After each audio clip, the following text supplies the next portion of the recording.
గాజులు అనగానే మనకి ఆడపిల్లకి పుట్టంగానే 11వ రోజు పుణ్యావచనం అయిపోగానే గాజులు ధరింపజేస్తారు.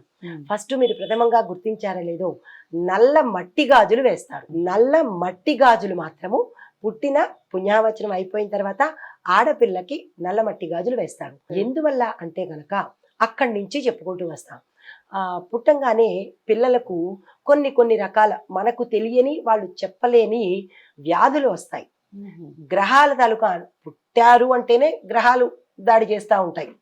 అయితే ఆ గ్రహ దోషం లేకుండా ఉండడం కోసము ఈ పిల్లల తాలూకా గ్రహ దోషాలు బాలింత అయిన తల్లికి తండ్రికి ఆ దోష నివారణ కోసము నల్ల గాజులు వేస్తారు. నల్ల మట్టి గాజులే వెయ్యాలి.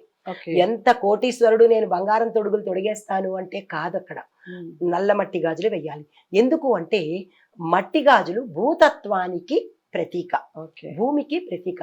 మన పంచభూతాల్లో భూమితత్వానికి ప్రతీక. ఈ భూతత్వం ఎందుకు మనకి ప్రథమంగా అంటే ఆ జీవి భూమి మీద పడ్డాడు కాబట్టి భూమి యొక్క అనుగ్రహము మళ్ళా భూమిలోకి మట్టిలో కలిసే వరకు భూమాత మనని కాపాడుతూ ఉంటుంది. దానికి ప్రతీకగా మనం మట్టి గాజులు ఆడపిల్లకి వేస్తాము. మీరు సందేహం రావచ్చు, మగపిల్లాడికి భూమాత కాపాడదా అని. మగపిల్లవాడి సంరక్షణ తల్లిదండ్రులే చూసుకోవాలి. భూమాత మగపిల్లవాడి సంరక్షణ చూడదు.